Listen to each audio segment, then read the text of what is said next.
इस पल में जीने में सहयोग करता है। दरअसल जीवन क्या है? जीवन संपूर्णता में आप तभी जी सकते हैं जबकि आप भूत और भविष्य से मुक्त हों। मैं यहाँ बैठा हूँ और मैं भूतकाल के बारे में सोचता रहता हूँ, तो क्या मैं वाकई यहाँ हूँ? नहीं, मैं कहीं और हूँ, यहाँ मैं अस्तित्व नहीं रखता। फिर मैं भविष्य के बारे में सोचता रहता हूँ। इंसान बहुत लंबा समय सिर्फ और सिर्फ इसी में लगाता है। बाकी दूसरी प्रजातियां कभी ऐसा नहीं करती, वो इसी पल में जीती हैं, हालांकि वो गैर जागरूक अवस्था में जीती हैं। इंसान के पास एक मौका होता है कि वो जागरूक हो और इसी पल में हो, तभी आप जीवन को पूरे आयाम में जी सकते हैं। ध्यान आपको इस तरह से जीने में हेल्प करता है। तभी हम कहते हैं ना कि आप पूरी तरह से जीवन जीते। पूरी तरह से जीना क्या है?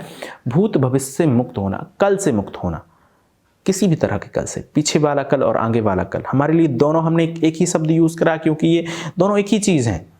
हमें आज में अभी में होना है, इस पल में ही जीवन है।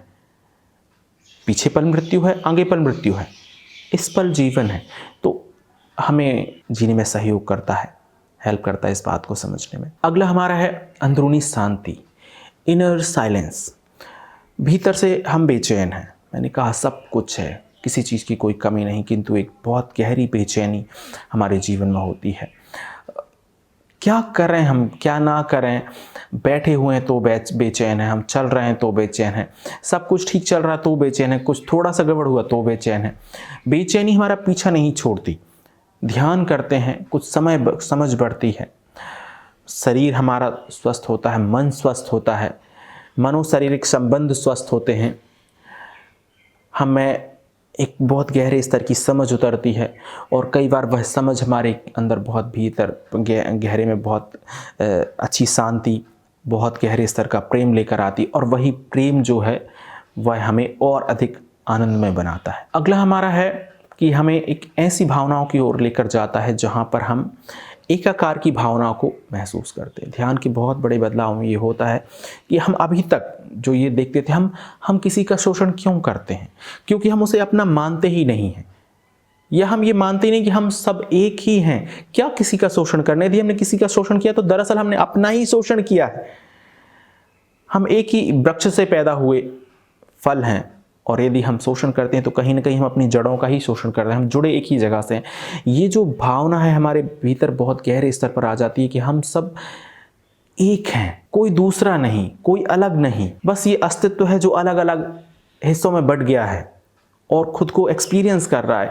ये बहुत अच्छे से समझ आता है तो हम दूसरे की भावनाओं की कद्र करते हैं, उसको समझते हैं, वो क्या सोचता है उसको समझते हैं, वो किस ढंग से काम कर रहा है उसको समझते हैं, उसकी सोच को समझते हैं, और एक हम अच्छा बेहतर तालमेल बिठा पाते हैं। अगला हमारा है कि हम एक ब्रह्मांड की मस्तिष्क से कनेक्टिविटी को महसूस करते हैं। हम कहते हैं कि ये जगत जो है वो एक क्वांटम जगत है। बहुत छोटे छोटे हिस्से भी कई बार बहुत बड़े रूप होते हैं, तो हमारी जो पहुंच है वो उस तक बढ़ती है। हम एक ऐसी बुद्धिमत्ता तक अपनी पहुंच को बढ़ा रहे होते हैं जो बहुत विशाल है। हम समझ रहे होते हैं कि महान मस्तिष्क है जो सब कुछ बहुत बेहतर ढंग से नियंत्रित करता है। सार्वभौमिक नियम जो हैं वो किस तरह से काम करते हैं, और उन तक हम अपनी पहुंच को बना रहे होते हैं। हम समझ रहे होते हैं कि ये बिल्कुल परफेक्ट है, ये बिल्कुल सही है, और हम उसे महसूस भी कर रहे होते हैं। उस क्वांटम जगत को महसूस कर रहे होते हैं। हो सकता है कि हम उसे देख ना सकें, किंतु हम उसको बोध में लेकर आ रहे होते हैं और उसका उपयोग भी कर रहे होते हैं। फिर इस तरीके से जब आप अपनी एनर्जी को किसी विशाल एनर्जी से जोड़ लेते हैं, गौर से समझेंगे कि जब आप एक गिलास में हैं तो आप, हो सकता है कि जल ही है पर एक गिलास जल है, किंतु यदि आप सागर में मिल जाते हैं तो अब आप एक गिलास जल नहीं हैं, अब आप पूरे सागर ही हैं। तो इस तरीके से एक बहुत बड़ी विशालता को हम महसूस कर पाते हैं ध्यान के जरिए। इसीलिए मेडिटेशन करने वाले लोगों को देखेंगे कि वो छुटपुट बातों में नहीं उलझते, कुछ बड़ा सोचते हैं, कुछ बड़ा करते हैं।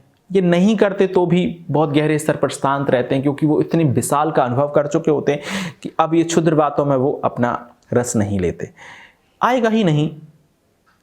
यदि आपने सागर का अनुभव कर लिया है तो आप बाल्टी भर पानी की चाहत नहीं करेंगे अब आप। अगला हमारा है, कई सारे लोगों को अनुभव होता है उनकी तीसरी आंख खुलने का। तीसरी आंख में जैसे बोला ना, लॉ ऑफ अट्रैक्शन, किसी चीज़ को आकर्षित करना। तीसरी आँख खुलने का मतलब है कि मेडिटेशन करने से हमारी जो एक ग्रंथि है जिस पर असर पड़ता है वो है पिनियल ग्रंथि। कई सारी मेडिटेशन प्रैक्टिस तो ऐसी हैं जब हमें अपने मस्तिष्क के मध्य में ध्यान लगाना होता है, भौहों के बीच में, और इस तरह से हम अपनी उस ग्रंथि को एक्टिवेट करते हैं। उसको बोलते हैं थर्ड आई का एक्टिवेट होना। किसी तरह की खास शक्तियाँ आपके भीतर आ जाती हैं। ये अचानक भी हो सकता है, कई बार मेडिकल साइंस ये साबित करता है कि कई बार अचानक कुछ बदलाव से भी इस तरह के आपको एक्सपीरियंस होते हैं कि आप एक खास तरीके की शक्ति पैदा कर लेते हैं। नहीं तो ध्यान से भी आपके जीवन में ये बदलाव लेकर आते हैं। तो किंतु मैं हमेशा से बोलता हूँ कि इस झंझट में ना पड़ें। ये कहने की बात है तीसरी आँख, ये सिंबॉलिक है, दिखाने का ढंग है कि तीसरी आँख का खुल जाना। इसका मतलब होता है कि आपके आज्ञा चक्र का एक्टिवेट हो जाना। अब आप आयामों को बदल सकते हैं। आप जो कुछ चाहते हैं, चीज़ें अधिकतर उस, एक तो ध्यानी चाहता नहीं है, किंतु यदि कुछ चाहत पैदा होती है तो चीज़ें उस रूप में आकार लेने लग जाती हैं। अगला हमारा है इनर अवेयरनेस, आंतरिक जागरूकता आती है। एक ऐसी जागरूकता जो बहुत गहरे स्तर की सजगता लेकर आती है। हम स्वयं के बारे में जान रहे होते हैं। हम हर पल अपने कृत्यों के प्रति, अपने विचारों के प्रति, अपने भावों के प्रति अवेयर होते हैं। मैं आगे चल के इस पर बात करूंगा किस तरह से यदि हम चीज़ों को पीछे जाते रहें तो हम देखेंगे कि हमारे कृत्य होने से पहले किस तरह से हम विचार करते हैं, और विचार करने से पहले हमारे भीतर उस चीज़ के भाव उठ जाते हैं। यदि हम किसी चीज़ को उस स्तर पर पकड़ सकें, उस स्तर पर यदि हम नहीं चाहते उसको फलीभूत होना, तो हम वहीं पर उसको रोक सकें, वहीं पर उसको ख़त्म कर सकें, तो हमारे जीवन में जो दुविधाएं पैदा होती हैं या हम विचार पैदा होते हैं या फिर हम उन विचारों को कृत्य में कन्वर्ट कर देते हैं, वो नहीं होंगे।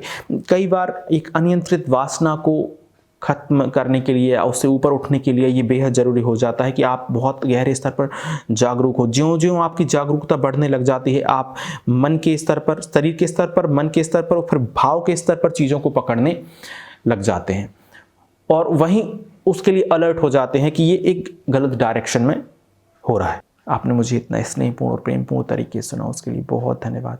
आप सभी के भीतर उपस्थित परमात्मा को मेरा प्रणाम।